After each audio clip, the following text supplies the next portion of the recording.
i també farem una ruta de tast de vins sobre rodes. Us presentarem una activitat que consisteix a visitar en bicicleta alguns racons de la ciutat i aprofitar per fer una parada a diversos cellers. Cristina?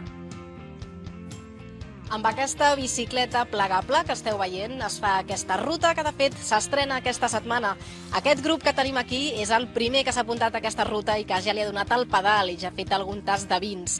De fet, acaben d'arribar a aquest interior d'illa de la dreta de l'Eixample on es troba la Torre de les Aigües. D'aquí un moment el que farem és sentir les explicacions del guia sobre aquest racó de Barcelona que no és gaire conegut i també sabrem tots els detalls d'aquesta nova ruta. Molt bé, doncs les bicicletes i els vins seran protagonistes del programa de la tarda. Anem de la Rambla a l'Eixample perquè aquí ha fet parada un equip del programa que està seguint una nova ruta enoturística en bici. El grup que veurem ha sortit de la plaça d'Espanya, va fent aturades en racons poc coneguts a Barcelona i a més té l'oportunitat de tastar vins, Cristina, amb denominació d'origen. Exacte, de fet l'objectiu és conèixer les 3 denominacions d'origen de la província de Barcelona. Aquest grup ja ha conegut 2 denominacions, la de Pla del Bages i la del Penedès, i li falta una, que és la d'Alella, que serà d'aquí una estona. Aquesta ruta també proposa descobrir racons de Barcelona que no són gaire coneguts, com per exemple el lloc on som ara, aquest interior d'illa on es troba la Torre de les Aigües. El guia que els acompanya en tot moment estarà fent una explicació i el que farem és posar-li el micròfon per veure què està dient. Aquest és el primer pati de l'Eixample recuperat per l'Ajuntament de Barcelona, 1986, i té la particularitat que és la platgeta de l'Eixample. Per això l'estiu, juliol i agost, està ple de nens banyant-se en aquesta piscina d'aquí darrere. I és la primera torre de les aigües de Barcelona, de l'Eixample de Barcelona, finals del segle XIX. I això, és un dels patis més macos de la ciutat, n'hi ha 35 de patis de l'Eixample recuperats actualment a la ciutat. Ara és molt difícil de recuperar-los perquè s'ha de pagar molts diners a l'Ajuntament per poder expropiar tot el que hi ha dintre dels patis, però estan ells, l'Ajuntament, estan recuperant. Molt bé, doncs deixem que continuïn amb aquesta explicació i el que farem ara és anar a buscar el responsable, el que ha decidit organitzar aquestes rutes on hi ha aquesta combinació de tast de vins amb denominació d'origen i també descobrir racons de Barcelona poc coneguts. Tenim amb nosaltres el Xavier. Hola, Xavier. Hola, bona tarda. La pregunta obligada, no? Això de fer una combinació bicicleta i vins. Sí, realment la pregunta del milió, perquè no sou els primers que la fa. No, en principi està controlat. L'últim que voldríem és posar en risc la seguretat. De fet, l'altre dia una associació de ciclistes ens ho comentava per Twitter i ja els hi vam dir. El tema és que el que es fa és un tast mínim a cada un dels indrets i després la gent... De fet, estan marxant. Estan marxant ara. El que farem és que els seguirem, els trobarem al tercer tast de vins, que serà a Gràcia, després els seguirem. Ara continuem amb aquesta entrevista. No, et comentava que el que es fa és una explicació sobre la zona, sobre la denominació d'origen, sobre el vi i un tast mínim, i llavors perquè la gent no es quedi en ganes els hi donem una ampolla de cada un dels vins que està tastant perquè els tornin a tastar en casa amb la família, amb els amics o amb qui vulguin. Aquesta iniciativa, de fet, és una mica... Us heu posat d'acord 2 empreses, no?, de sectors diferents. Sí, és un tema de col·laboració que jo crec que en els moments que corren és fonamental, el tema de trobar sinergies. Nosaltres som una empresa que ens dediquem a fer enoturisme, exclusivament enoturisme, i llavors volíem potenciar el tema de l'enoturisme a la ciutat de Barcelona. Pensem que Barcelona té molt potencial per situar-se dins d'aquest món i vam contactar amb aquesta empresa, que ens van venir a veure també, que és Sokey Barcelona Tours, que es dedica a fer exclusivament rutes en bicicleta i en bicicleta Brompton, també unes rutes una mica exclusives. Llavors vam intentar juntar els 2 temes i crec que ha sortit una cosa molt xula. En principi les rutes es faran els dissabtes al matí, però ja hem vist que com avui, si algun grup interessat també les podeu organitzar sota demanda, no? Totalment. Dissabte al matí és el dia que fem la sortida regular, diguéssim, però sota demanda i a més no cal un grup nombrós, a partir de 2 o 4 persones li podrem fer i la puguem fer qualsevol dia, pràcticament a qualsevol hora i amb força idiomes, perquè això a més del personal dels barcelonins que no coneixen molts indrets com aquest també està pensat per personal estranger, per turistes. Em comentaves abans que a Barcelona les rutes enoturístiques no tenen gaire presència, no?, com altres llocs de Catalunya.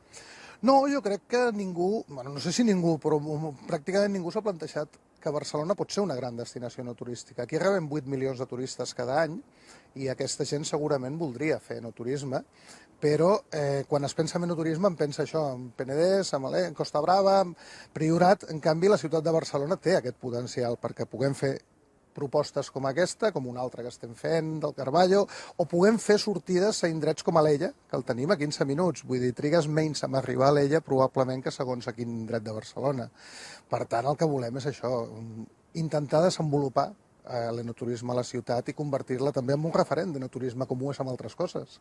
Molt bé, moltes gràcies. Doncs ja sabeu, aquesta és una proposta per si us agrada el vi i també si esteu en forma com per poder anar en bicicleta, perquè es visiten 3 barris, es fan diverses parades com aquesta, on estem ara, i altres llocs de la ciutat poc coneguts. El que farem nosaltres és trobar-nos d'aquí una estona al celler, a la botiga de vins, on estaran aquestes persones que anaven en bicicleta.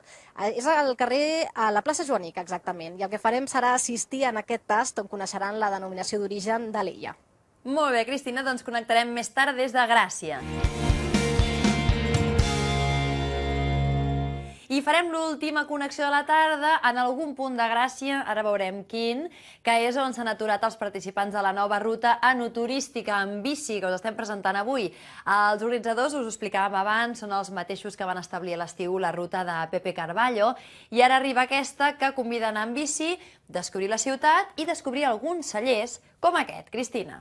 Exacte, nosaltres hem fet una mica de trampa i no hem agafat les bicicletes, però el grup tot just acaba d'arribar fa uns minuts. El que farem ara és recapitular una miqueta aquesta ruta, parlarem amb el Xavier, i el número 3 potser és el que caracteritza aquesta ruta que proposeu. Sí, totalment, perquè visitem 3 barris, que són l'Eixample, Ciutat Vella i la Vila de Gràcia. Anem a 3 cellers, Casa Bardella, la Bodega Maestrazgo i Verema i Collita, i tastem les 3 denominacions d'origen barcelonines, pròpiament, que són Penedès, Pla del Bages i Alella. Perfecte, doncs el que farem ara serà acostar-nos, perquè aquest grup el que farà serà tastar aquesta tercera denominació d'origen. Ja han conegut el Pla del Bages i Penedès, i ara tenim amb nosaltres el Pau, que ens explicarà quines característiques té aquesta denominació d'origen d'Alella. Bona tarda. Avui tastarem poquet d'Alella. Som d'aquí d'Alella, evidentment. És la DO més petita d'Espanya i estem només a 15 quilòmetres d'aquí de Barcelona. Aleshores, aprofitant l'avinentesa que ja ens han convidat a presentar els nostres vins, venim a tastar-los, no? Molt bé, pots anar obrint l'ampolla i així anem avançant. Suposo que estaran cansats aquests ciclistes i ara tenen un descans més agradable, no? Vols dir que fan cara de cansats? No, doncs a veure, ara tastarem un cirà monovarietal que ha estat 12 mesos de criança, amb barriques de roure francès i americà. Aleshores, els nostres vins es caracteritzen per tindre unes vinyes a vora a mar i unes altres vinyes en alçada, uns 340 metres d'alçada. Aleshores, una de les propietats que denota aquest vi és l'acidesa de l'alçada i les notes marines. És, de fet, la denominació d'origen més propera a Barcelona i amb diferència? Sí, des de luego. Només estem a 15 quilòmetres de Barcelona. És passat Badalona, Montgat i a sobre Masnou. Molt bé, doncs moltíssimes gràcies. Doncs els deixem que comenci aquest tast i nosaltres només us donem una informació que potser us heu preguntat, que és quan costa aquesta ruta en bicicleta, amb tast de vins. Doncs mireu, són 95 euros i què és el que inclou? Doncs 4 hores de ruta en bicicleta, la bicicleta inclosa, amb un guia que acompanya el grup i que va explicant diferents racons emblemàtics de Barcelona i una aturada a 3 cellers amb un tast de vins important. Després de cada tast s'emporten una ampolla, per tant se'n van a casa amb 3 ampolles dins d'una bossa. Molt bé, un bon pla. Gràcies, Cristina i Pau.